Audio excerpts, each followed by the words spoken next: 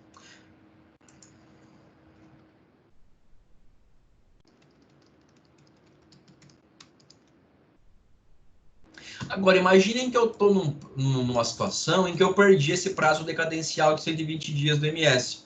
Ou imagina que eu estou numa situação que eu acho importante produzir provas, que eu quero utilizar uma ação originária, que eu quero utilizar a ação que é prevista lá no CPC, que é o que vocês estudam em processo civil.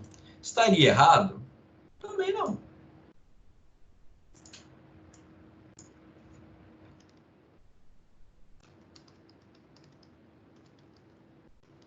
Acho, professor, que a maior dificuldade foi saber qual ação entrar. Eu coloquei um mandado de segurança, sim, só que aí eu ficava na dúvida se tinha mais alguma opção para colocar. E eu confesso que essa pegou bastante. Não, então, e é um conhecimento assim, que exige mais processo civil do que administrativo. Então, eu estou preocupado com vocês entenderem que, poxa, eu posso ajuizar uma ação. Então, para mim, se você disse ação ordinária, mandado de segurança, ação de anulação, ação de contestação, eu quero que vocês saibam que a gente vai fazer só essa distinção aqui entre essas duas. Você poderia usar o remédio constitucional, que é o mandado de segurança, que no mundo real seria a opção mais adequada, porque eu tenho mais agilidade e eu tenho já o meu direito escancarado. Eu não preciso de uma perícia propriamente, eu não preciso de instrução, eu não preciso de inspeção judicial para provar o que eu quero. Eu já tenho tudo pré-provado, já tenho tudo documentalmente evidenciado. Então, MS seria a melhor solução. Só que, assim, para mim, para fins de avaliação de vocês, não me interessa o que vocês colocaram como ação. Mas ajuizar ação, por exemplo, se colocasse, eu ajuizaria uma ação. Pronto, estava dentro. Porque por meio dessa conduta você realizaria de maneira adequada esse controle externo. Mas só para vocês entenderem, você poderia me falar MS, estava ok, é o que eu faria, é o mais adequado. Só que eu poderia, por exemplo, ajuizar uma ação ordinária. E ação, pessoal, ação não tem nome, tá? A gente fala do rito. Quando eu falo mandado de segurança, eu falo de um remédio constitucional com o rito estabelecido a partir da Constituição na lei do mandado de segurança. Quando eu falo em ação ordinária, eu falo em todas as ações que seguem o rito ordinário previsto no CPC. Então, uma dúvida minha que o senhor colocou lá como exemplo, né? Ajuizar a ação.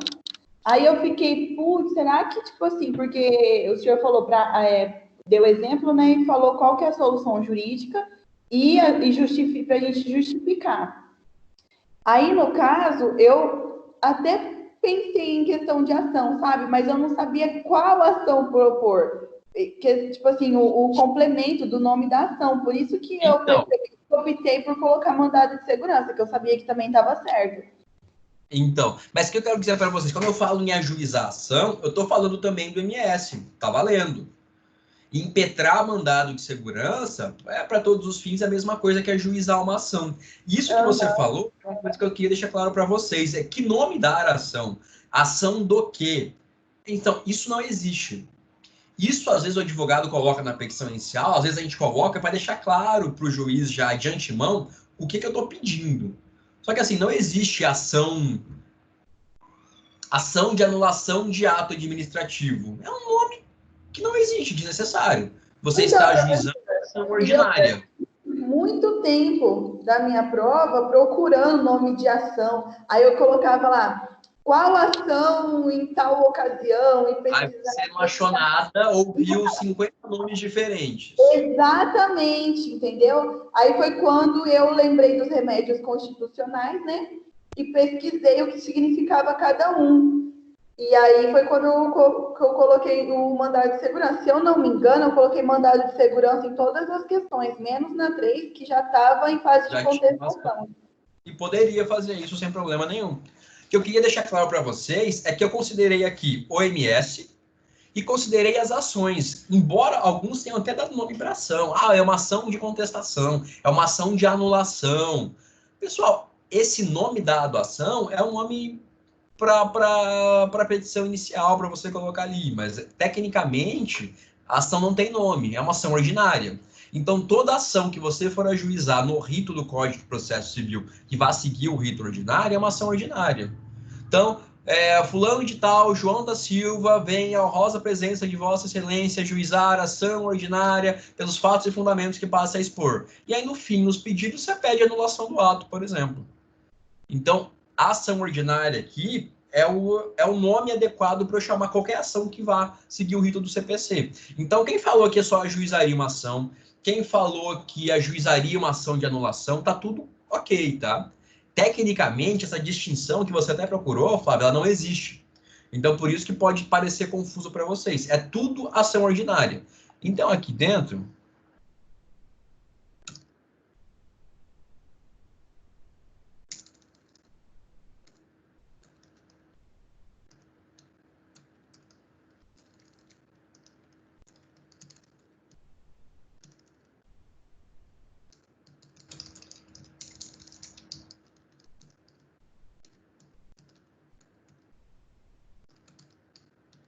Qualquer nome que vocês colocarem, tá valendo. Assim, é o nome que tá na petição ali solto. Isso não define a natureza jurídica da sua ação. O que define a natureza jurídica dela é que rito ela vai seguir. Então, aqui tá certo.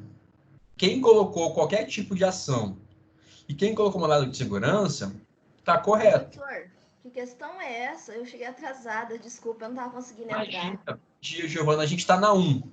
A gente explicou por que o João tem direito a concorrer às cotas e agora a gente está discutindo as possibilidades de controle. Tá certo, obrigada. Imagina. Então, vocês poderiam impetrar o mandado de segurança, ok. Poderiam ajuizar uma ação ordinária, ok. Teve gente que eu não sei se foi que falou nessa questão, mas que seria possível também.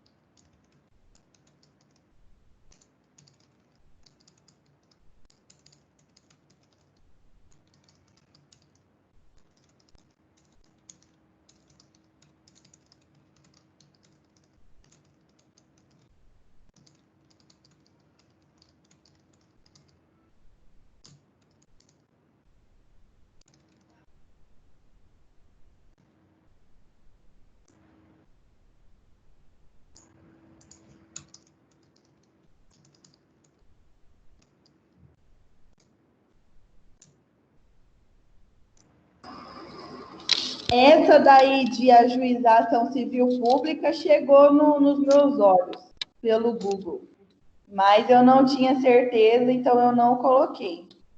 Isso aqui eu coloquei para vocês essa possibilidade porque é muito comum. Aqui seria, inclusive, a solução assim, socialmente mais adequada. Porque imagine que eu tenho uma situação em que eu não tinha só o João, que foi recusado. Imagine que eu tinha uma banca médica no concurso e cometeu vários atos ilegais, que cometeu várias exclusões do concurso de maneira indevida. Se você tem legitimidade para juizar a ação civil pública, o que não é o caso, o nosso caso do exemplo, nós somos um advogado, uma advogada, ponto. Quem parar para abrir a lei da ACP, 7347 de 80 e qualquer coisa, 85,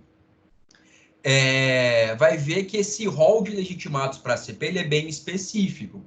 Então, em regra, são entes públicos, Ministério Público, Defensoria Pública, administração pública direta, administração pública indireta, e para os privados, você tem que ser uma associação com pelo menos 1 ano de instituição e que seja dedicado a tudo daquele interesse. Então, nós, nesse exemplo, não poderíamos, mas abrangendo a mais as possibilidades ainda. Isso aqui, se o aluno tivesse me colocado isso aqui, tá errado? Não tá errado. É que você, como advogado, não precisaria fazer isso. Seu cliente ia ficar muito puto com você se, em vez de você ajuizasse uma ação, você fosse pedir para um promotor ou um procurador da República ajuizar uma ação em prol de todos os envolvidos. Agora, tá errado? Não tá errado, é possível. É Era por possível. isso mesmo. Estava aparecendo o direito de coletivo difuso, sei lá, alguma coisa assim que apareceu na descrição desse negócio aí, que por isso que eu não coloquei, eu preferi não arriscar. Então, você não poderia ajuizar. Você poderia provocar algum órgão de controle externo. No nosso esquema, e é o que me preocupa aqui em administrativo com vocês, é fazer com que vocês entendam que tudo isso aqui está ok. Opa. Tá ok, tá ok, tá ok. Mas o que é mais importante que eu quero reforçar com vocês? Que essas hipóteses aqui são todas hipóteses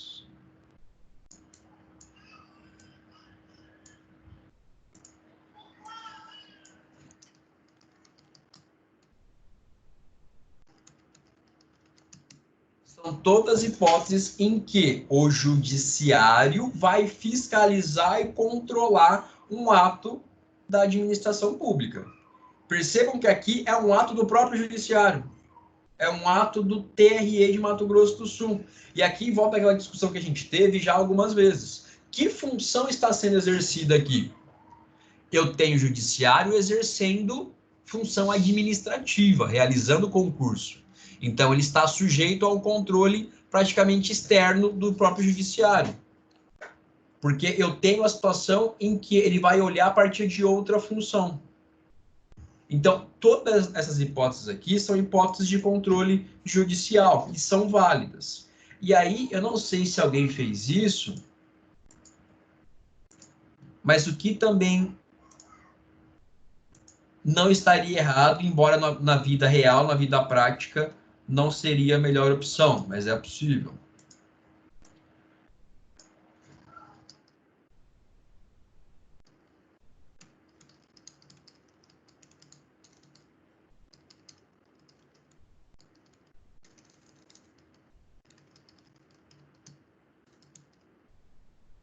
Eu mesma coloquei, professor, nessa questão que eu impetraria um mandado de segurança para proteger o direito. E a resposta ideal, a resposta perfeita seria: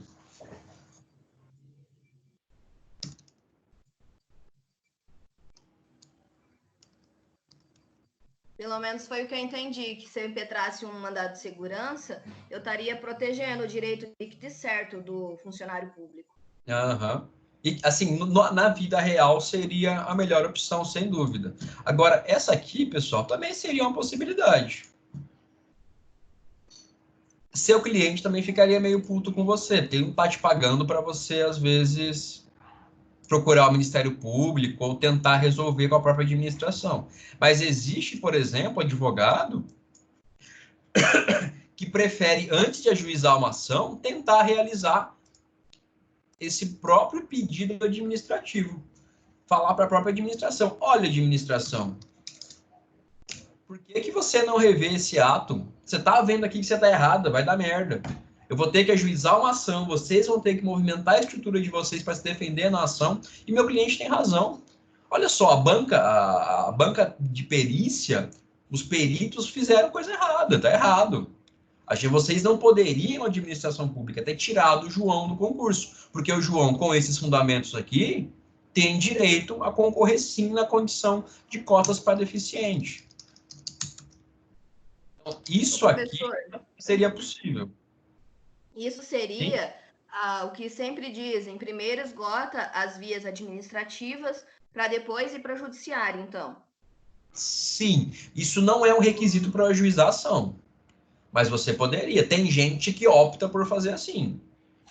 Você não é obrigado a fazer isso, mas seria uma opção. Tem advogado que prefere primeiro esgotar as vias administrativas, tentar, poxa, eu vou primeiro tentar mostrar para a própria administração, porque isso aqui é um erro tão bizarro, eu vou mostrar para a própria administração, e se não der certo, aí sim eu ajuizo a ação.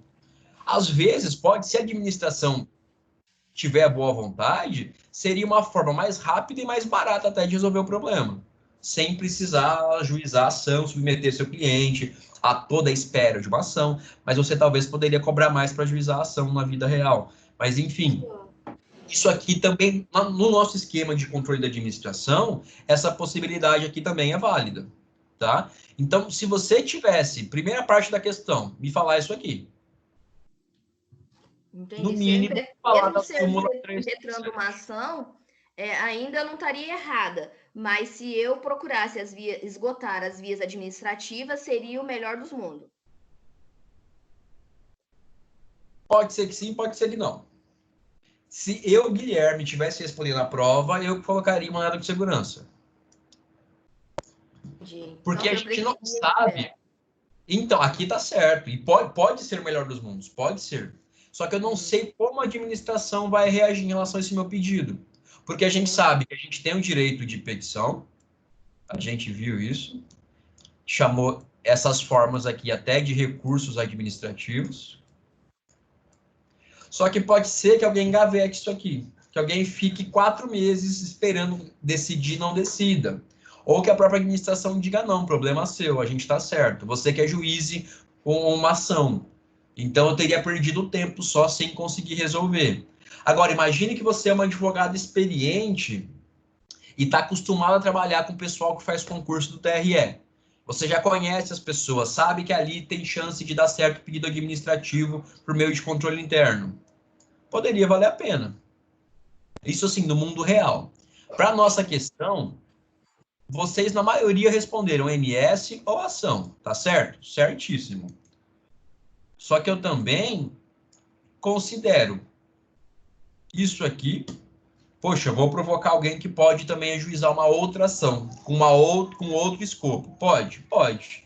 E também provocar o controle interno. Pode? Pode também, sem problema nenhum. Então, e esse esqueminha aqui, eu até fiz questão de desenhar para vocês, porque é basicamente o esqueminha que vai nortear todas as demais respostas. Teve alunos que a Flávia até falou, poxa, eu impetrei MS em todas, menos na 3, tá certo? Tá certo. Só que também existem outras possibilidades. A minha preocupação com vocês em direito administrativo é que vocês entendam que existem essas possibilidades. Que você pode realizar, pedir, solicitar, fomentar, provocar o controle interno, ou você, na condição de advogado, já pode diretamente realizar o controle judicial desse ato sem problema nenhum. Então, resposta da questão 1. Eita, a gente está conversando até quase uma hora, a gente está na primeira questão. Mas agora vai fluir porque é tudo muito parecido. Em relação a essa segunda parte. Pessoal, quem chegou depois, vou até repetir isso. As questões de vocês foram estruturadas para que elas fossem respondidas em 2 momentos, em 2 partes. Primeiro, direito material do servidor público, que era um dos nossos conteúdos, e o segundo momento da questão era indicar a solução jurídica, falar, opa, eu vou ajuizar uma ação, ou opa, eu vou procurar um órgão de controle interno, opa, o que eu vou fazer a partir disso? Então, essa segunda parte da questão, que está desenhada aqui, ela vai aparecer nas demais respostas. O que vai mudar bastante é esse direito material do servidor público aqui, direito da Constituição ou da 8.112. Mas, enfim, questão 1. João, de fato, vocês tinham que pelo menos citar para mim a súmula 377 do STJ, ou justificar por que João tinha direito a participar sim do concurso na cota de deficiente, na condição de pessoa com visão monocular. E o que vocês fariam? Impetrar o MS, ajuizar uma ação, todas as questões corretas, todas as possibilidades adequadas dentro da estrutura do controle da administração pública. Alguma dúvida em relação à questão 1, pessoal? Não. Não, professor. A questão 1 eu acho que bom. A questão 1 eu acho que vocês em grande medida acertaram. A questão 2 também teve uma incidência de acertos média, mas bastante gente se equivocou. Aqui a gente vai ter 3 raciocínios diferentes, pessoal. Ó, eu tenho o Jairo. O Jairo também é técnico judiciário do TRE de Mato Grosso do Sul, só que o Jairo também ocupa um cargo no município de Campo Grande, de agente administrativo. Possivelmente é um cargo de nível médio. E aí ele foi posteriormente, aqui eu tenho 1º de agosto, e lá em dezembro de 2017, no mesmo ano, ele começa a trabalhar também na prefeitura. E aí eu falo para vocês, no TRE, ele trabalha só de manhã, das 7 às 13. E na prefeitura, ele trabalha das 14 às 20, segunda-feira. Ele tem 30 horas em um vínculo e 30 horas em outro vínculo. Só que o TRE descobre isso e, de maneira sumária, sem nenhum processo administrativo, demite o nosso amigo Jairo. E o Jairo vai procurar vocês. Então, a gente vai ter que fazer aqui 3 raciocínios. Primeiro, o Jairo poderia acumular esses cargos? Não. Então, não pode, a gente sabe disso. Por conta de aquelas exceções que estão na Constituição. Exatamente, que é o inciso... E, professor, até quem está na Constituição autorizado, pode até 2, não pode 3. Então, mas nesse caso aí... Tem 2. Ó, o Jairo, ele trabalha no TRE, e aí o Jairo trabalha também, ele tem um vínculo municipal, ele trabalha no município, na prefeitura de Campo Grande também. Então, ele tem 2 vínculos. Só que ele aqui, ele é técnico judiciário, ou seja, uma função administrativa. E aí ele no município também desenvolve uma função administrativa. Aqui eu não menciono, mas seriam para todos os efeitos cargos de nível médio. Ainda que fossem cargos de nível superior, tanto faz. Porque a gente vai achar na própria Constituição 37:16 que é vedada a acumulação de cargos públicos. A não ser em 3 hipóteses, desde que exista compatibilidade de horários. O que eu fiz com vocês aqui? Eu criei uma situação em que os horários são sim compatíveis. Então, teve aluno que acabou meio que caindo e falou, não, ele pode acumular sim, porque o desempenho nas funções ocorre em horários que são compatíveis. Logo, não tem problema nenhum. É falso. Eu criei essa situação aqui para confundir vocês, mas na hipótese do Jairo, eu não tenho as exceções. Eu não tenho 2 cargos de professor, não tenho um cargo de professor com técnico ou científico, tampouco tenho cargos da saúde. Então, a situação do Jairo, pela natureza dos vínculos que ele acumula, ela é inconstitucional. Então, ela está aqui no 37:16, vedada a acumulação remunerada de cargos públicos. Ele não está nas exceções. Por mais que ele tenha horários compatíveis, ele não está nas exceções. Nessa Tem a lei questão... também, professor, 8.112 de 90, artigo 118. Ela vai reproduzir também. Sim. Professor, eu não parti dessa premissa dos cargos, não, nem da compatibilidade de horários para responder. Eu parti mais do processo administrativo que não rolou ali na demissão dele. Então, mas o primeiro raciocínio era esse aqui. Tá certo ou tá errado o que o Jairo tá fazendo? Tá errado. Tá errado? Então, o primeiro raciocínio é o aluno que respondeu para mim, olha, eu vou tomar alguma medida porque o Jairo realmente tinha direito de acumular os cargos públicos. Tá errada a questão. Agora, o Jairo tá errado. Você tem que mostrar para mim que o Jairo tá errado, porque é o que tá aqui o centro do enunciado. Só que o Jairo tá errado e o TRE também tá errado.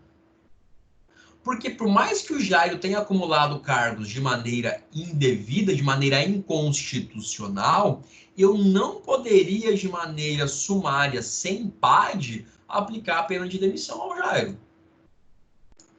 E aí, primeira coisa, pessoal, quem citou aqui só o artigo 5º da Constituição, falou em devido processo legal, que se aplica também a processos administrativos, falou em contraditório para a defesa, tá valendo.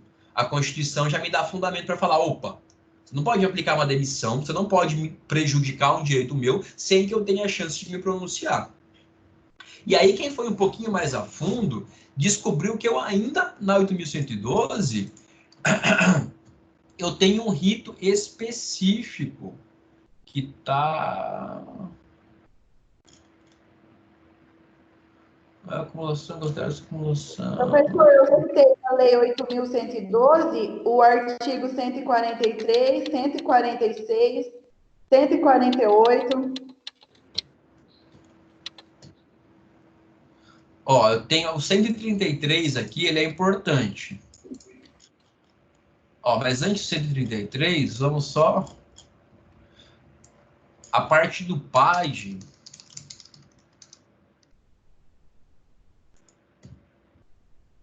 Ó... foi esse aí que eu falei. PAD. Ó, então, 143. Primeira coisa, que ele vai reforçar o que a gente sabe pela Constituição.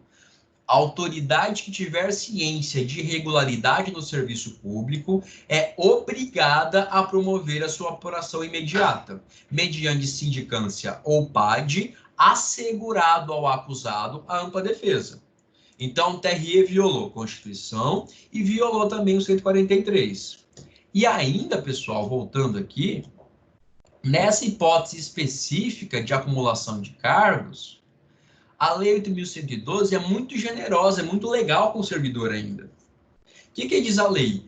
Quando é detectada a acumulação ilegal de cargos, a administração vai notificar o servidor público e o servidor vai ter 10 dias para que ele possa se manifestar. Qual cargo ele quer ficar? Então, na hipótese do Jairo, o que deveria ter acontecido? O TRE deveria ter notificado ele e falado, olha, Jairo, cara, a gente não percebeu aqui que você está fazendo coisa errada, que você está acumulando cargos numa hipótese em que você não poderia. O que você vai fazer? Jairo tem ainda 10 dias para falar, olha, eu prefiro ficar no cargo do TRE. Eu faço opção pelo cargo de técnico judiciário do Tribunal Regional Eleitoral. Se o Jairo faz isso em 10 dias, tá tudo certo. Não acontece nada com ele. Então, a lei pressupõe que o servidor tem uma boa-fé quando ele acumula os cargos públicos. Então, se eu fosse seguir esse rito específico do 8.112, eu, TRE, teria que ter aberto um prazo de 10 dias para que o Jairo optasse por um dos cargos. E se o Jairo optasse por um dos cargos dentro desse prazo, não teria consequência jurídica nenhuma. Eu coloquei isso na que a 8.112 entende essa situação. Só não entendam aqui, por exemplo, se eu acumulo cargos de maneira indevida e eu deixo de trabalhar em um dos cargos, eu vou sofrer repressão criminal e por improbidade administrativa, porque eu estou causando prejuízo ao erário, eu estou recebendo sem trabalhar de fato. Agora, se eu trabalho nos dois vínculos, como é o Jaime, tem horários compatíveis, trabalhando nos dois ao mesmo tempo, e isso é detectado, isso é descoberto, a conduta legalmente imposta pelo 8.112 é dar prazo. Não é, promover a demissão sumária dele. Então, o Jairo está equivocado, só que a conduta adotada pelo TRE também está equivocada. Eles não poderiam. Eles feriram ali a própria 8.112, no 143, a Constituição Federal, em relação a devido processo legal contraditório e ampla defesa, e deixaram de seguir esse rito do 133 da 8.112 também. Então, o que aconteceu aqui é indevido. O Jairo está errado? O Jairo está errado. Só que também está errado o TRE. Então, o Jairo bateu na sua porta. Você é advogado ou advogada do Jairo, o que você vai ter que fazer? Resolver isso de alguma forma. Então, professor, no meu caso, para resolver essa situação, eu tinha colocado, né, a questão do processo administrativo que não foi feito, né? Só que eu não coloquei que era... Eu já sabia que era vedada essa acumulação, porém eu não coloquei na prova que era vedada essa acumulação. Eu só coloquei a solução jurídica para esse caso. Não, mas está Eu espero que não tenha dentro do esperado. Questão. Quem me indicou? Porque se você me diz que está errado, o que o TRE fez,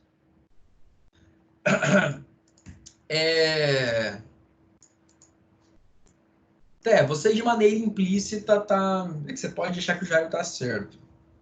Não, eu posso achar, mas eu já sabia que ele estava errado. Então, Só que eu não mencionei isso, que estava errado. Eu acredito que quem me passou quem disse, olha, o TRE agiu de maneira indevida porque violou o princípio do devido processo legal, contraditório para a defesa, pulou o rito da 8.112. Eu acredito que todo mundo que respondeu assim tenha tido nota cheia nessa questão de todo modo. Eu coloquei desse jeito, coloquei até o prazo que não foi computado para ele optar entre Não, eu acredito, pelo que eu me recordo, você deve ter tido nota cheia nessa questão. Pessoal, quem chegou agora também, a gente teve um problema no AVA, todo mundo, sem exceção, tem um comentário sobre a sua nota, te dizendo por que tirou tal nota, o que errou, o que acertou, tá? E isso é importante para que vocês usem a prova como aprendizado e, eventualmente, ainda consigam detectar algum erro de correção meu, tá? Então, todo mundo que não conseguiu acesso à sua justificativa, por favor, me mande e-mail pedindo, tá? Eu encaminho para vocês, você fala, poxa, professor, mas eu respondi certinho o que você falou na correção da prova. E por que eu tirei tal nota? Pode me questionar. Pessoal, estou corrigindo prova desde sábado sem parar, assim. Então, erros podem acontecer. Eventual erro de soma também de nota pode acontecer. Então, todo mundo que tiver interesse em saber o porquê da sua nota, me manda um e-mail que eu vou copiar do AVA lá o texto e encaminhar para vocês, tá? É importante para que vocês aprendam a partir das provas de vocês e também consigam identificar algum erro que eu tenha cometido na correção. Mas, voltando à pergunta da Flávia, eu acho não, pelo que quem respondeu que houve erro nesse procedimento aqui do TRE, que deveria ter sido observado o procedimento da lei, e também que feriu a possibilidade de ampla defesa do Jairo, quem respondeu assim, respondeu certo. A questão que era a segunda parte agora, olha, o TRE errou. O TRE descumpriu uma regra de direito dos servidores. O que eu faço?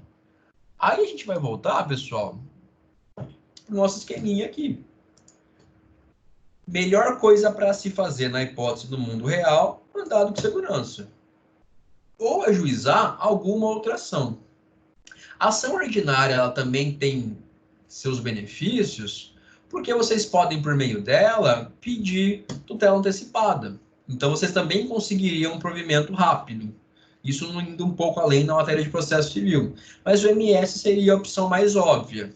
Mas quem indicou mandado de segurança, quem indicou alguma ação, quem ainda indicou algum órgão externo de controle, ou ainda controle interno, também está adequado. Também se adequa essa resposta às estruturas que a gente tem estudado sobre controle da administração pública. Essa prova aqui, ó, eu achei legal que a aluna optou por um caminho diferente. Ela não ajuizou a ação. Ela disse que procuraria um órgão de controle interno, já que é um erro da própria administração pública. Funciona? Pode funcionar. Tá errado? Não tá errado, tá certo. Seria a hipótese que até a Giovana perguntou, seria o melhor dos mundos? Poderia ser. Imagina se você, em vez de ter que ajuizar uma ação, impetrar um mandado de segurança, você consegue só informar a administração pública e falar, olha, administração, vocês erraram grande aqui, viu? Vocês não vão rever esse ato, não? Vocês não vão realizar a autotutela e anular esse ato de demissão do Jairo? O Jairo, seu cliente, ficaria muito feliz com você, porque se isso aqui for funcionar como deveria, vai ser super rápido. O Jairo vai ser reintegrado, vai voltar para o cargo dele rapidão. Talvez mais rápido do que por um mandado de segurança. Que é uma ação judicial, que vai ser protocolada, distribuída, vão pedir informação para a administração pública, aí vai ter que esperar o juiz decidir, aí vai ter que comunicar ao órgão da administração pública, aí ele vai ter que dar cumprimento ao ato. Então aqui, eu achei interessante que a aluna optou por um caminho diferente, que pode ser um caminho muito bom, que é esse caminho aqui. Fomentar controle interno. Tá ok? Tá ok. Mas, repito, a resposta mais óbvia e mais comum seria impetrar um mandado de segurança. Mas tá certo aqui, tá certo aqui também. Só aqui que nosso fundamento agora... Sim? Eu fui conferir a respeito da prova e tá só com a nota, não tem comentário. É aí que você quer que a gente mande e-mail para você? Porque era para ter um comentário também. Ah, Mas, por sim. alguma razão, o Aba não mostra para vocês o comentário que eu fiquei um tempão fazendo de todo mundo. Mas me manda um e-mail, porque aí no e-mail eu devolvo com um comentário. Eu abro ali o seu e copio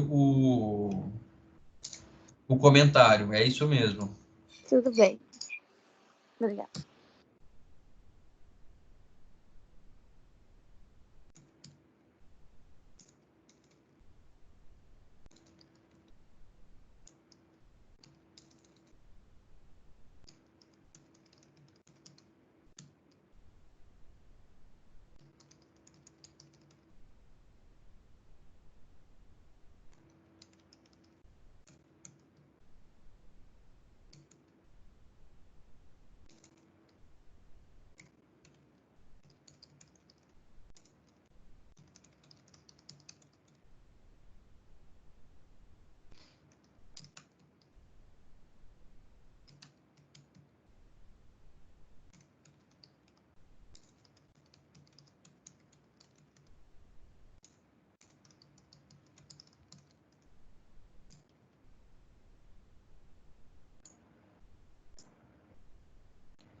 Ó, então aqui, a minha parte de direito do servidor mesmo seria isso aqui.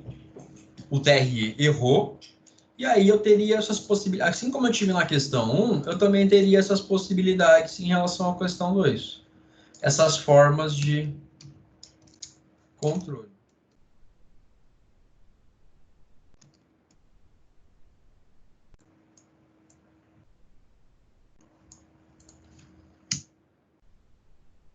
Pessoal, alguma dúvida sobre a 2? Não. Acho que não, então vamos para o terror da prova. Pouquíssima gente acertou, que foi Socorro. a 3. A 3, pessoal, a gente conversou bastante. Eu dei esse exemplo para vocês em sala de aula. Então, eu não acho que ele esteja escrito em algum outro lugar de maneira expressa, eu só falei para vocês. Então, quem prestou atenção, anotou, teve gente que conseguiu responder aqui super tranquilamente, mas teve gente que foi pro lado do nepotismo. Professor, essa parte do nepotismo, eu fiquei muito na dúvida. É o José. O José, coitado, o Jairo passou em 2, o João passou em 1, o José nunca conseguiu ser aprovado. Só que aí o Jairo, lembrem que o Jairo conseguiu desempenhar um emprego, uma função pública no município de Campo Grande, que era o irmão da questão anterior, que era o irmão que acumulou os cargos. Então, o Jairo, ele faz no meio de campo para que o José seja nomeado num cargo em comissão do município, na Secretaria de Obras. Imaginem que o Jairo, do exemplo anterior, ele é agente administrativo. Ele não tem nenhum cargo de chefia lá. Mas ele, poxa, vocês chegam para o chefe ou chega para algum colega, vocês não sabem de ninguém que precisa de um faz-tudo, de um motorista. Poxa, meu irmão está desempregado, não consegue passar em concurso, e agora? Você não quer dar uma força para ele, não, e tal. E aí, por essa influência, por talvez uma boa convivência que o Jairo tivesse, o irmão dele, o José, acaba sendo nomeado para desempenhar a função de motorista em uma secretaria de obras. Só que ele é nomeado sem concurso. Pode nomear sem concurso, pessoal? Não. Pode. Pode, mas tem aqueles cargos permitidos pela lei. É a nomeação para cargo em comissão.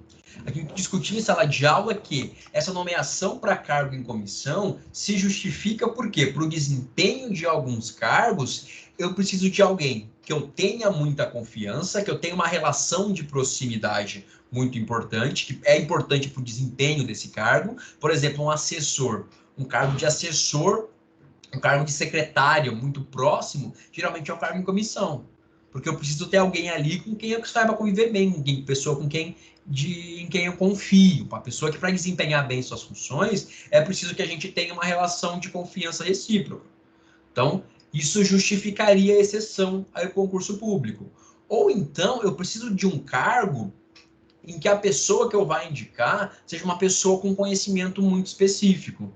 Alguém que o concurso não me resolveria. Poxa, eu preciso de alguém que saiba muito sobre o assunto específico. Eu preciso nomear um expert no assunto X. Uma pessoa que tem uma formação específica para conseguir desempenhar a função num departamento tal. Então, essas situações que a gente já discutiu em sala de aula é que justificariam que eu faça exceção ao concurso público. É dessa lógica que surge a noção de cargo em comissão. É um cargo que é de livre nomeação e livre exoneração, e ele se justifica no fato de que eu preciso ter alguém que saiba muito sobre um assunto específico, que tem uma competência destacada, ou alguém com quem eu tenha que ter uma relação de proximidade. Essa relação de proximidade entre quem nomeia e quem é nomeado é importante para o desempenho das funções. Então, teve gente que respondeu que aqui eu tinha uma falha porque o Jairo deveria ter prestado concurso público. Então, se eu nomeio alguém para cargo em comissão, eu não teria a rigor afronta a regra do concurso público. Só que o que acontece, pessoal? E vamos parar de ler a questão por aqui. O que acontece? Essa função de motorista, com todo o respeito à consideração que todas as funções merecem, mas ela exige um vínculo de confiança para ser desempenhada? Ela é uma função que, para o seu bom desempenho, a pessoa tem que ter um conhecimento específico, conhecimento que ninguém mais tem para exercer?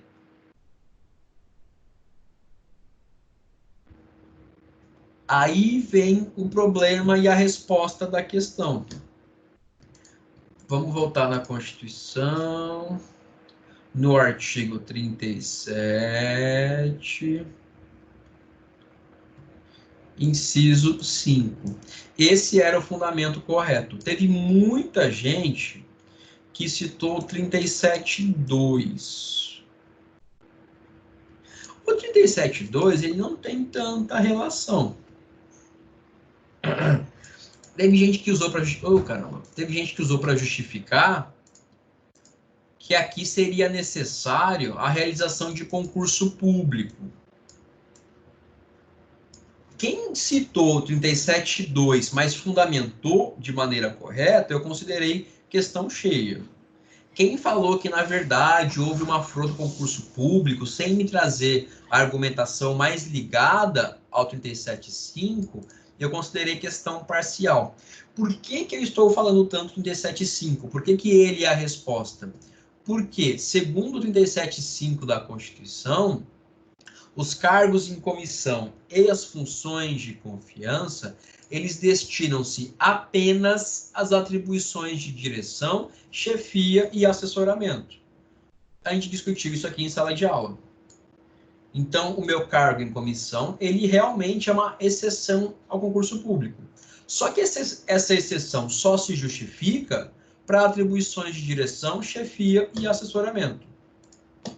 A função do José como motorista é de direção, chefia ou assessoramento?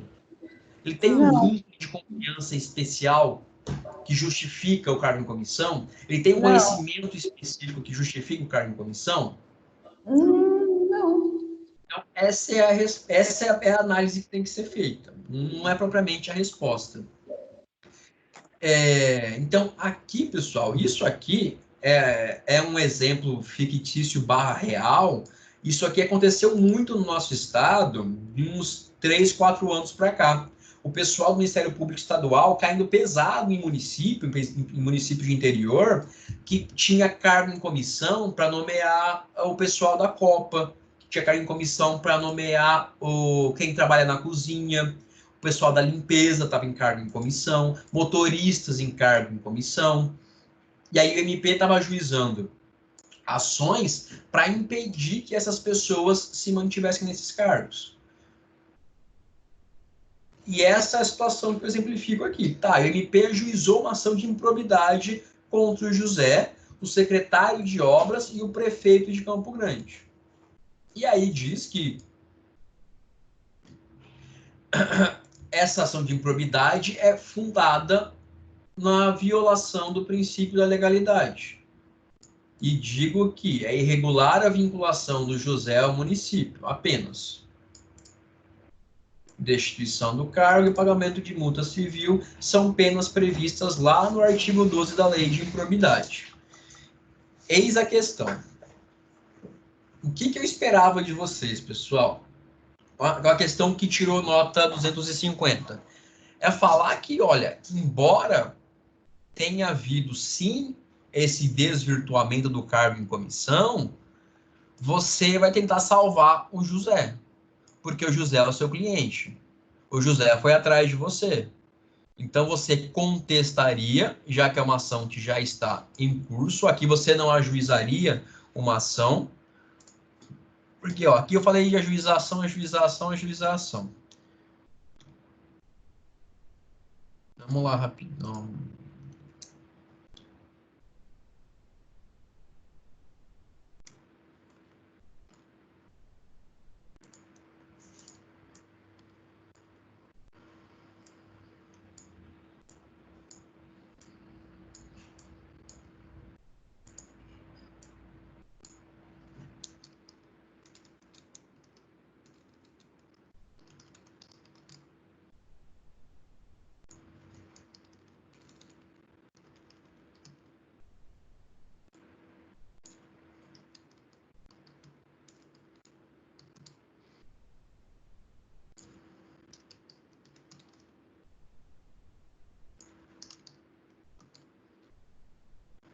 O que eu quis dizer que a ação já estava em fase de contestação?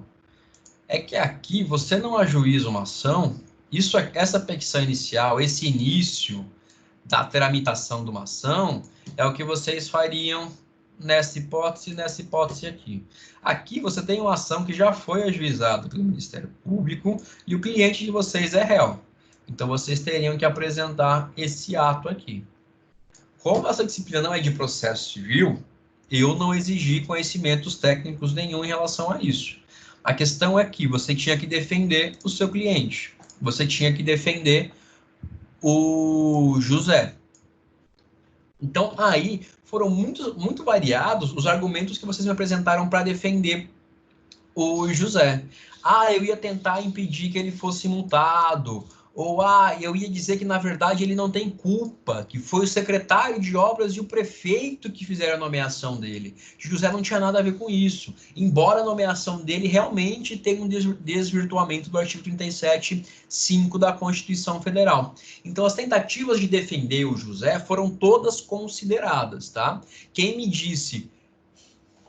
fez análise da forma de nomeação do José e falou, opa, essa forma que realmente está irregular, mas eu estou defendendo o José em contestação, todo mundo tirou nota no mínimo parcial ou máxima. Eu dei nota parcial para quem só me falou, sem justificar, que houve quebra à regra do concurso público, eu dei nota parcial.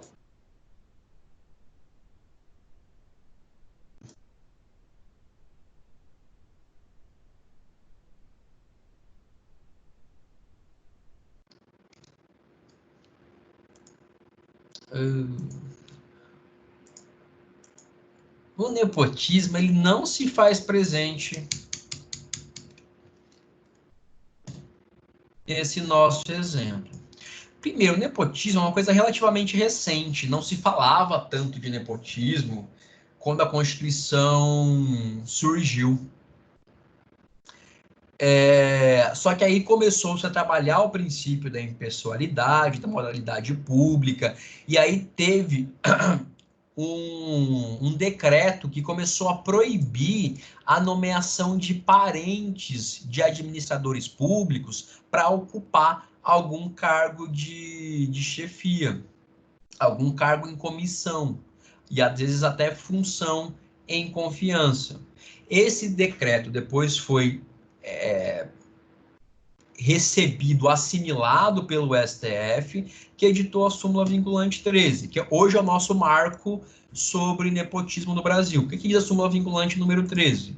que a nomeação de cônjuge, companheiro, parente em linha reta colateral por afinidade até o 3º grau, inclusive da autoridade nomeante ou de servidor da mesma pessoa jurídica investido em cargo de direção, chefia ou assessoramento para o exercício de cargo em comissão ou ainda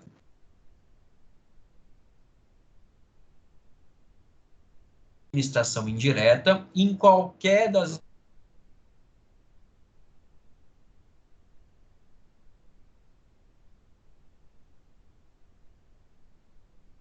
princípios.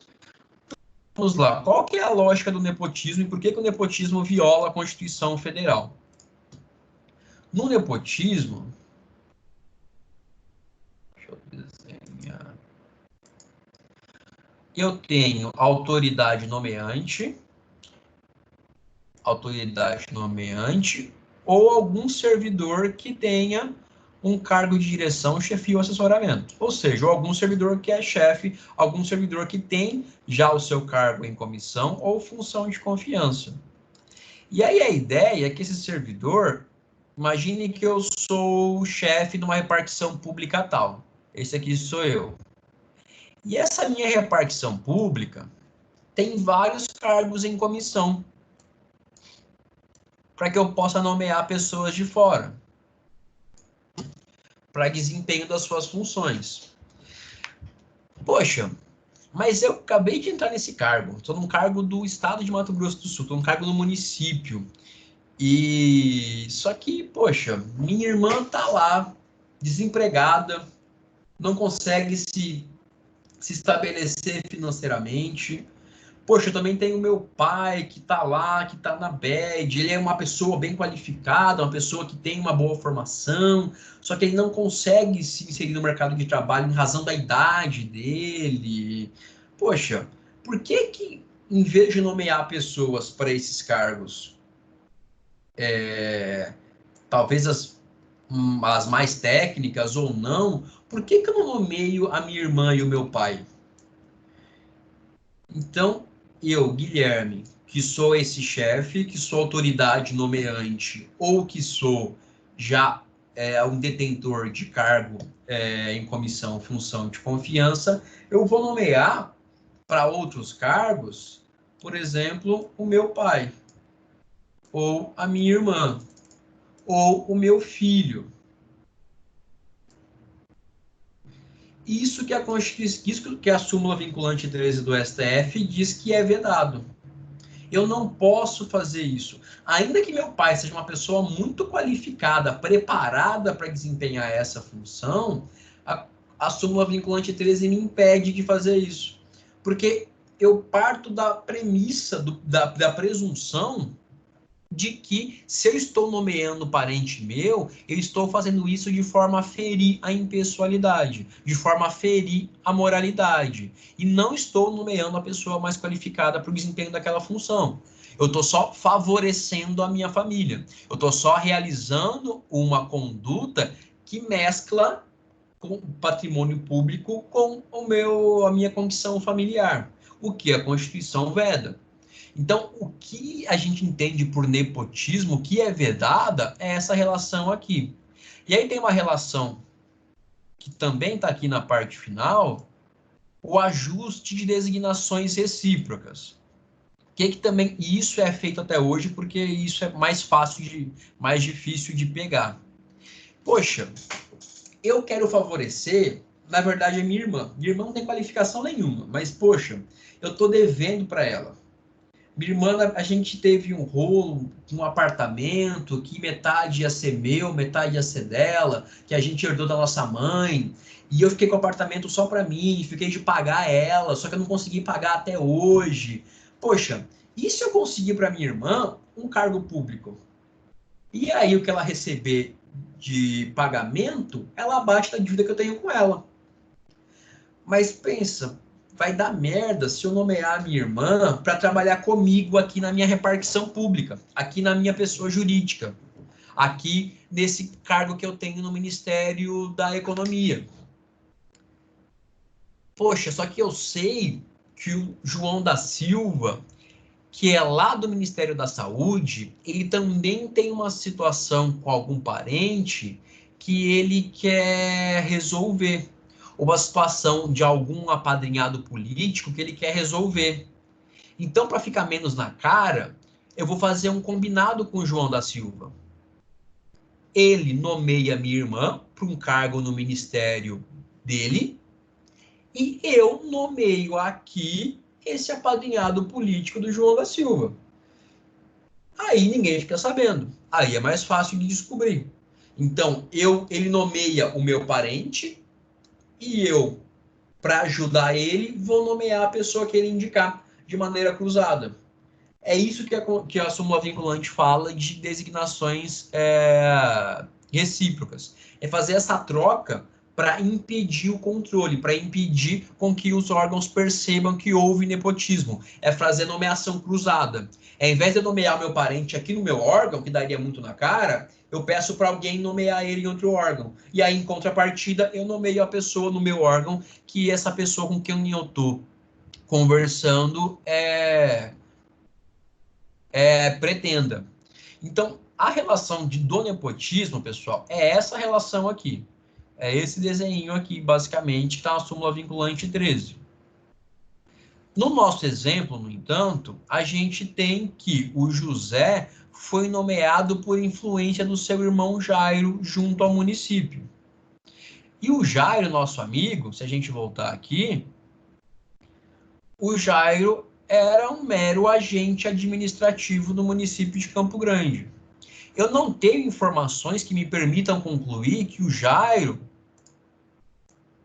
era o chefe, que o Jairo era a pessoa que estava nomeando ou a pessoa que exercia um cargo de direção, chefia ou assessoramento. Eu não tenho elementos que me permitam, pelo contrário, ele é só um agente administrativo, e eu não digo na questão que o Jairo nomeou o seu irmão. Aí eu teria aqui nosso outro amigo, José. Eu não tenho essas informações para dizer que o Jairo nomeia o seu irmão para um cargo em comissão. Se eu tivesse o Jairo como chefe, como autoridade nomeante, ele nomeia o próprio irmão, aí eu tenho nepotismo. Mas na situação que a gente tem ali, eu tenho aqui a autoridade nomeante, que é essa bolinha aqui, só que eu tenho o irmão dele de maneira solta na estrutura da administração pública. O que ele fez foi ser influente, falar com a autoridade nomeante, falar, olha, quebra o galho do meu irmão, ele está precisando, dá um guribão, faz tudo, ponta firme. Isso que foi o que aconteceu. Isso, no entanto, não é nepotismo. Seria nepotismo se houvesse a nomeação do próprio irmão aqui. Por isso que eu afastei as hipóteses sobre as considerações sobre o nepotismo na resposta da questão. O que eu queria que vocês me indicassem ali na 3...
A resposta ideal da 3 É alguma coisa nesse sentido. Eu tenho a vinculação indevida do Jairo ao município, acho que é o... Não é o Jairo, é o... do José. Eu tenho o José com uma vinculação indevida, não porque há nepotismo, mas porque a função de motorista não pode ser desempenhada pela nomeação em um cargo em comissão, porque os cargos em comissão são exclusivamente para a função de direção, chefia e assessoramento. Repito que tem uns 3, 4 anos que os ministérios públicos dos estados, inclusive aqui no Ministério Público de Mato Grosso do Sul, o pessoal está batendo forte em cima, especialmente em município do interior, que nomeia para funções que não são de direção, chefia e assessoramento, pessoas sem concurso público. Pessoal, aqui, até se eu eventualmente cometi esse erro na correção, quem me disse que afronta a regra do concurso público, porque ou foi desvirtuado o cargo em comissão, e eu não dei nota máxima em relação a isso, pode me corroborar depois, tá? Só se alguém novo chegou, teve gente que entrou depois, me mandem e-mail pedindo o feedback de vocês, tá? Mas o que é esperado na 3? Era realmente tá errado. Se o meu cliente está errado, que controle eu vou utilizar? Porque o controle da administração é eu corrigir atos da administração pública. Só que eu já tenho o Ministério Público fazendo isso. E o ato que é ilegal é contra o meu cliente. Ele que está cometendo o ato ilegal.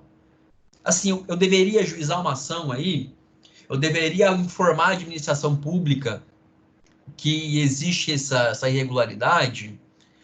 Não há medidas de controle a serem tomadas nesse específico caso da questão 3. E aí, de todo modo, como você é advogado, você contestaria. E aí, quem vai defender que não deve ser aplicada a multa? Quem vai defender que o coitado do cliente não tinha culpa de nada? Que, na verdade, foram os agentes políticos, o secretário, o prefeito que incorreram no erro? Aí, essa questão não foi tão apreciada, não fazia parte da avaliação para a composição de nota. Professor. Eu queria que vocês entendessem que houve sim desvirtuação, que houve desvirtuamento, que houve uma subversão, uma afronta à Constituição Federal no 37.5 e que medidas de controle propriamente eu não tinha que tomar, não tinha o que fazer. Mas, repito, essa foi a questão, assim, disparado, foi a questão com maior incidência de respostas zeradas ou parciais. Ô, professor. Alguma consideração, pessoal, sobre a 3? Professor, está me ouvindo? Oi. Professor, está me ouvindo? Alguém, eu vejo que a Flávia parece... Está me ouvindo? Professor?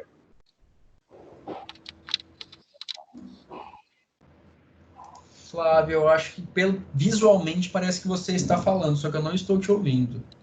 Tá mudo! Tá mudo! Ah, Consegui. Professor, tem a questão também, professor, que o Ministério Público ajuizou ação de improbidade administrativa, mas isso aí não configura improbidade administrativa, que foi também uma das coisas que eu mencionei na minha resposta da questão. Sim, poderia levantar isso, sim. Entendeu? Que eu coloquei... Oi, perdão, não te ouvi. Não, sim, você poderia, na parte da contestação, porque na parte final, fala não tem probidade nenhuma aqui, não. Na verdade, não há os elementos para que eu configure improbidade. Sim, eu coloquei que não há os elementos que configurassem a improbidade administrativa, coloquei os artigos referentes a isso, e eu coloquei também embaixo que era inconstitucional a nomeação dele, de acordo com a Constituição Federal, né? Referente ao cargo de comissão, e que, assim como a nomeação dispensa concurso público, a exoneração prescinde de PAD. Coloquei também, que fica a critério exclusivo da autoridade nomeante, que no caso é livre nomeação e livre exoneração, né? Sim. Coloquei isso, mas aí eu não sei se isso daqui atribuiria tipo nota parcial ou nota cheia na questão. Sabe, pelo que você está me falando, seria nota cheia, sim. Ah, professor, Mas então eu te dei 10. me manda e-mail que eu te mando os feedbacks todos e veja a sua prova. Tá Aliás, bom, manda o aviso da sua prova já. tá bom. Pessoal, essa é a 3, essa foi a questão, acho que por ser diferente, foi a questão em que mais teve notas parciais. E, bom, essa era a resposta esperada, esse aqui era o padrão aproximado de quem tirou os 250 pontos. E aí, a gente tem a última questão, que até o Jerônimo, coitado, pai dos 3, que vai sofrer também uma medida em relação à sua condição de servidor público. Então, tem o Jerônimo, que ele é técnico administrativo do Ministério da Economia, ele é regido pela 8.112 e é pai dos 3. Ele acaba, pessoal, se tornando acionista de uma empresa X. Ele acaba por opção dele, no caso, o relato que os filhos estão sem grana, ele quer ajudar, e ele investe, ele se torna acionista, ele se torna ele adquire uma parte, um pedaço de uma empresa e começa com isso a ter lucro, a ter uma renda extra. Poxa, ele começa ali a desenvolver, como servidor público, essa outra renda na condição de acionista. Imagine que eu tenho uma franquia de hambúrgueres que foi dividida, na verdade, nem em ações, foi dividida em cotas. Eu tenho um sócio majoritário, que tem ali 51% da empresa, e os outros 49% foram divididos em outras 5 pessoas. Então, que entra metade seria do majoritário e o restante seria dividido em cotas para esses outros membros da empresa. E aí ele começa a ganhar dinheiro com isso, na condição de acionista dessa empresa de hambúrguer, dessa lanchonete ou restaurante ou o que for. Só que um belo dia, alguém diz para a chefia dele, para a instituição em que ele trabalha, e fala, opa, olha o Jerônimo aí, que o Jerônimo é empresário, viu? O Jerônimo começou a aparecer de Hilux aqui na repartição pública. Esse cara ganha o mesmo que eu, por que isso está acontecendo? Não pode acontecer isso. E aí foi instaurado um processo administrativo disciplinar em que Jerônimo foi demitido. Essa aqui, pessoal, eu acho que todo mundo, assim, 99% de vocês acertaram. Porque bastava vocês irem na Lei 8.112 e descobrir o que a lei prevê sobre servidor empresário.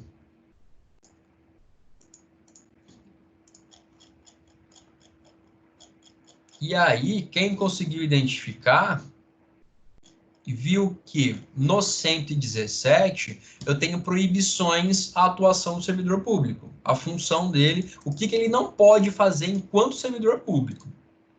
E se vocês olharem, existe o inciso 10, que fala da situação do servidor público empresário. Então, é vedado ao servidor público participar de gerência ou administração de sociedade privada, tenha personalidade ou não, exercer o comércio, exceto na qualidade de acionista, cotista ou comandatário. Então, o que a gente tem em relação à situação do servidor público empresário? Poxa, se eu sou servidor público, eu sou impedido de exercer atividade empresarial? Se você for o administrador da empresa, você está impedido. Você não pode. Você pode ser demitido por conta disso. E até existe quem diga, e teve até um aluno ou aluna que citou isso, eu achei legal, que foi um pouco mais além, que levantou a inconstitucionalidade, eventualmente, desse dispositivo. É porque, poxa, se eu sou servidor público e eu consigo, no meu horário livre, manter o bom desempenho das minhas funções e comandar uma empresa em outra parte do dia, qual é o problema? Só que a lei pressupõe que atividade empresarial, ser administrador, ser gerente, ser chefe, comandar uma empresa, seria uma função que demanda tanta dedicação da pessoa, ela não conseguiria conciliar essa função de gerente, de administrador, de chefe de uma empresa com as suas funções públicas. Então, essa é uma presunção que a própria lei traz e diz, olha, você não pode ser dono da parada, você não pode ser dono da empresa.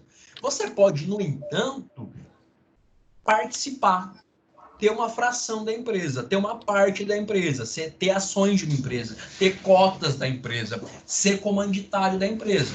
Então, nessa hipótese, nosso amigo Jerônimo, em que ele não é o gerente, ele não é o dono, ele não é o sócio majoritário,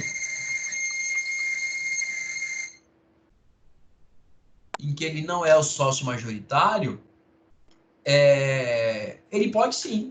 Qualquer servidor público, desde que não seja o gerente ou o administrador da empresa, ele pode cumular essa situação, o cargo público com a condição de acionista, cotista ou mandatário. Flávia?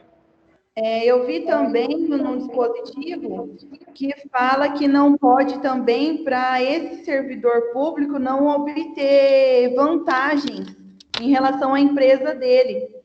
Vamos supor, uma empresa que poderia prestar serviço para o Estado, para o município, essas coisas. Sim, isso é ele não verdade. obter vantagem. Sim, não. Se você faz parte de uma empresa, essa empresa não pode celebrar contratos com o mesmo ente público que você está vinculado. Eu vi isso daí em relação a essa questão. Isso não pode. Não, isso e é até relativamente acontece, assim, não com o servidor ali, que nem o caso do Jerônimo, que é um técnico administrativo, que acontece muito no interior de Mato Grosso do Sul. Você tem vereador ou prefeito, poxa, imagina uma cidade pequenininha, e o cara já tinha empresa antes. Imagina um vereador, um prefeito que já tinha um secretário de município que já era dono de um mercado, que já era dono de uma loja material de construção. E aí ele começa a integrar a administração pública na condição de agente político, só que a empresa dele começa a ganhar as licitações todas para fornecer material para o município. Isso não pode, isso é vedado. Isso, inclusive, pode ensejar o ajuizamento de ação de improbidade contra esse agente público, no caso, esse agente político, mas isso é vedado. Então, aqui, pessoal, era a primeira parte da resposta. Era entender que 117.10, que o João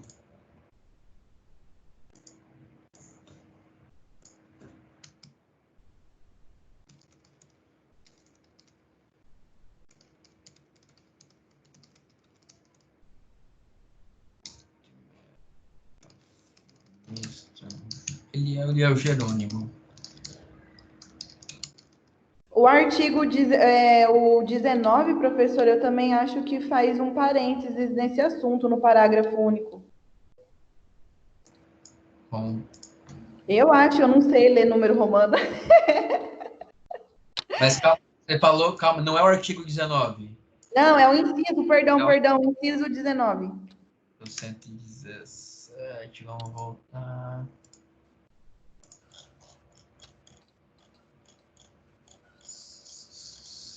Calma aí, 117 no 19. Isso. Não é o 19. Olha aí, o parágrafo único. Parágrafo único. Sim. Que aí ele fala exatamente em situações que expressamente ainda poderia. Uhum. Então, a vedação seriam exceções às vedações do inciso 10, inclusive. Isso. Eu mencionei também na prova. Então, aqui, por exemplo, se o nosso amigo Jerônimo ele tivesse em licença para tratar de interesses particulares, que é aquela licença em que ele não recebe remuneração, ele mantém o vínculo dele, mas não recebe dinheiro do Estado, é possível que ele seja administrador de empresa. Porque aí a vedação do 10 não se aplica a quem está no gozo de licença para o trato de interesses particulares. Então, se aí eu tivesse escrito que ele ainda, além disso, ainda estava em licença para o trato de interesses particulares, que aquela licença que o servidor não recebe, ele também, por mais uma razão, não estaria abrangido pelo 117.10.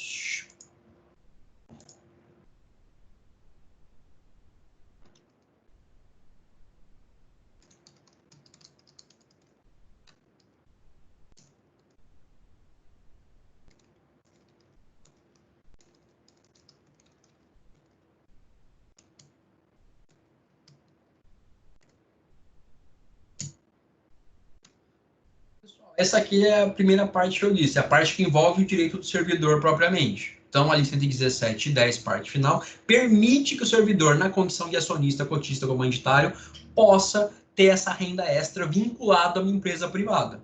Se aqui eu tenho, mais uma vez, um ato ilegal da administração pública, aqui eram perfeitamente possíveis as hipóteses de controle da administração. E aí a gente volta, mais uma vez, para esse esqueminha que a gente montou desde lá da primeira questão. O que fazer? Impetrar o mandado de segurança, impetrar, ajuizar alguma outra ação, provocar controle interno. Ó, nessa prova aqui...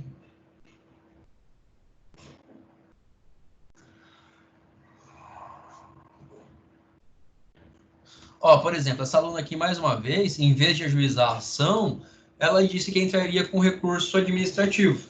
Pode, controle interno. Sem problema nenhum, controle interno. Mas, repito, a resposta mais instintiva seria o mandado de segurança. Na condição de advogado, seria o que muitos fariam. Só que agora eu posso buscar controle interno, fomentar o controle interno da administração pública? Posso, sem problema nenhum também. Então, aqui, a minha resposta da parte de direito do servidor era 117.10 e minhas medidas possíveis são as mesmas medidas de controle que eu tive na 1, na 2 e agora aqui na 4. Só a 3 que era uma questão diferente, em que eu não conseguiria realizar, eu, advogado, tomar nenhuma medida de controle da administração pública. Tudo bem, pessoal? Sim. Sim? Sim. Bom, reforço, falem para os colegas também, espalhem, quem me manda e-mail, pede o seu comentário sobre a prova. Vocês que assistiram agora, professor, eu vi sua explicação, vi o comentário, mas está errada a sua correção. Na verdade, eu disse aquilo ali e o senhor não considerou, você não considerou. Pessoal, me mandem e-mail sem problema nenhum, tá? Erros acontecem.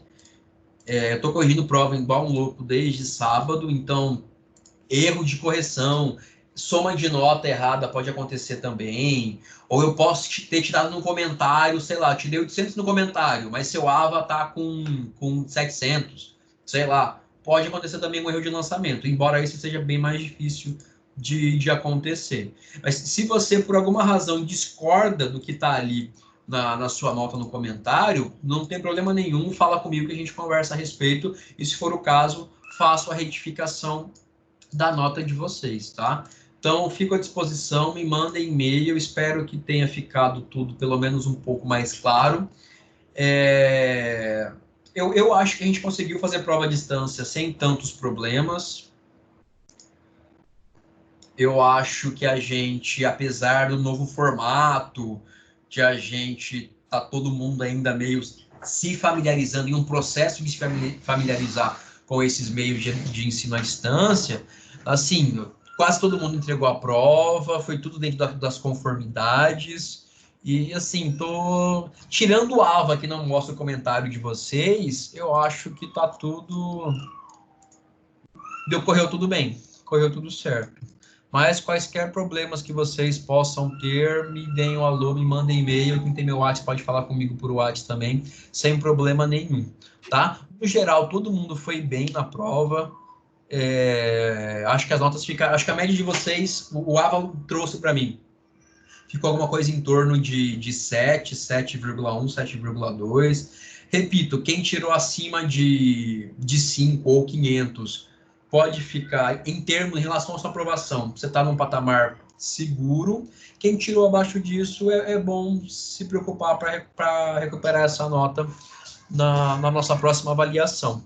Lembrando que a gente deve voltar a se ver presencialmente semana que vem, dia 5 de maio, nós devemos nos encontrar presencialmente na faculdade, e aí volta o esquema normal de sempre, tá? A aula normal lá na instituição, começa às 7h30, intervalo, tal, e que a gente dá sequência. A gente deve fazer mais uma atividade lá pelo dia 19 de maio, possivelmente, e aí na segunda semana de junho você já tem prova de novo, e aí acaba o semestre. Mas contem comigo até lá, vamos ver como será essa retomada das atividades presenciais da instituição. Eu acho que vai voltar, a gente volta, o FMS volta na outra semana, algumas escolas vão começar a voltar, a rede pública do estado do município voltam ainda em maio, então eu acho que a gente deve começar a voltar, não sei o que será disso, se a gente vai ter que voltar e depois retomar o isolamento ou não, espero que não, espero que todos fiquemos bem, mas pessoal, mesmo indo todo mundo para a faculdade, tenham muito cuidado com vocês, com a transmissão do vírus, tá? A gente na faculdade por dia tem cerca de 3.000 alunos. Então, são 3.000 pessoas que estiveram em vários pontos da cidade. Tem muita gente que veio do interior do estado. Então, para que quem vem do interior se contamine, leve o vírus, e a gente tem um contato ali, um contato que pode nos fazer ter Covid-19, assim, é um ambiente que isso pode acontecer. Então, quem conseguir, quem puder, máscara, álcool em gel. Eu acho que eu, como professor, eu fico numa posição que, assim, eu estou relativamente longe de vocês já, mas vocês que ficam com as carteiras próximas umas das outras, é bom ter cuidado. Ah, professor, mas isso é besteira, todo mundo vai pegar e tal. Eu sei, sim, a gente realmente, a tendência é que uma porcentagem muito grande da população pegue. A merda é se todo mundo pegar junto, porque aí não tem sistema de saúde que aguente. Não sei quem parou para acompanhar a situação de Manaus, pessoal. Manaus é o pior cenário possível. Aquilo que está acontecendo em Manaus é o que a gente não pode querer que aconteça em lugar nenhum do mundo. É gente que está morrendo em casa, gente que não tem leito de hospital para ir. É ambulância que fica rodando 3, 4 horas pela cidade, esperando morrer alguém para pegar o paciente na ambulância e colocar num leito. Não tem onde enterrar gente. Tanta gente morrendo que eles perderam o controle de quem está morrendo e quem não está morrendo. A grande questão da Covid, por que ela é diferente de H1N1, por que ela é diferente de dengue, é porque ela tem a capacidade, a potencialidade de sufocar o sistema de saúde, seja público, seja privado. Então, mesmo a gente voltando, quem conseguir, quem puder tomar os cuidados devidos, acho que a gente volta sim. Bom, acho que a gente fez uma boa missão em relação às aulas à distância. Depois vocês também me deem os feedbacks de vocês. Mas nada melhor do que a aula presencial. Eu tô sentindo falta da gente conseguir ter uma conversa direta, olho no olho. Eu acho que isso, mais que a gente se esforce para fazer a aula nesse formato, é uma aula que não tem tanta interação, querendo ou não. Às vezes é uma aula chata. Hoje eu até estou falando bastante com vocês, mas, assim, eu tenho aulas à distância também. Se a aula passa de 2 horas, enche o saco. Ninguém mais consegue. Você está em casa, cansado, a bunda começa a doer. Então, não é o modelo que eu acredito que permite que a gente fique muito tempo conversando. Então, bom, que tenhamos o retorno semana que vem, que seja um bom retorno para todos nós. Eu tô com saudade de a gente se ver em sala de aula. E acho que ele fez um bom trabalho dentro das limitações dessa nova fase. Alguma consideração antes da gente encerrar? Eu gostei da Desculpa, eu não ouvi, Giovana. Eu acho que o retorno agora ainda não seria muito bom, porque não temos médicos muito treinados para usar esses equipamentos respiratórios. Então, e também, se a gente congestionar muito e não tendo esses médicos totalmente treinados, muitos médicos nossos, é médico que acabou de se formar, ainda faltando um ano ainda, já foi formado. Então, quer dizer, muito perigoso. Eu mesma, se voltar meu filho, eu não vou deixar ir. Eu prefiro que ele vai ficar em casa, porque eu tenho medo. Eu ainda não confio nesses médicos que estão jogando aí nas redes de saúde, porque estão formando médico e ainda falta um ano para se formarem. eles nem sabem usar o equipamento, nem foram treinados para usar. Então, eu não sei, eu não confio, não. O problema é que não tem nem equipamento para todo mundo. Esses aparelhos respiratórios não tem para todo mundo. Esse é o maior problema. Eu não acho que não é nem... Não tem pessoas treinadas que saibam usar. Quando usa, ainda mata o paciente. Não, sim, mas eu falo que o maior caos do nosso sistema de saúde é porque não tem equipamento para todo mundo, principalmente aquele respiratório, né? Enfim. Então, a grande questão é, se todo mundo precisar, ferrou. Enfim, então, o sistema saturado é quem tem um câncer, quem sofre um acidente. Mas, enfim, para encerrarmos, o que você ia falar, Flávia? Desculpa. O professor, enfim, em relação à aula à distância, para mim, eu sou muito preguiçosa. Eu adorei, né? Eu acompanho a aula do início ao fim, só que em casa, porque eu moro muito longe também. E eu me sinto muito mais segura fazendo a prova à distância do que presencialmente. E a pressão da prova, do dia da prova. Exatamente. Eu preferi, eu adorei esse modelo, entendeu? Por mim, se continuasse na N2, que ainda vale mais nota, tava ótimo. Tá, mas N2 de vocês eu tenho, assim, eu acredito que vai ser dia de prova, sentar, carteira, Então, só com o dedo, tudo quietinho, aquele clima gostoso de prova. Mas, assim, bom que vocês vão ter as duas experiências, né? A prova escrita à distância e a prova tradicional mesmo. Professor, eu mandei e-mail para o senhor, então, e vou ficar aguardando para ver o que o senhor falou da minha prova, tá? Porque eu estou ansiosa para os comentários. Até Pode mais. deixar. Até. Bom, pessoal, foi um prazer. Um bom resto de semana para vocês todos. Que tenhamos um bom retorno na semana que vem e até a próxima. Tchau, professor.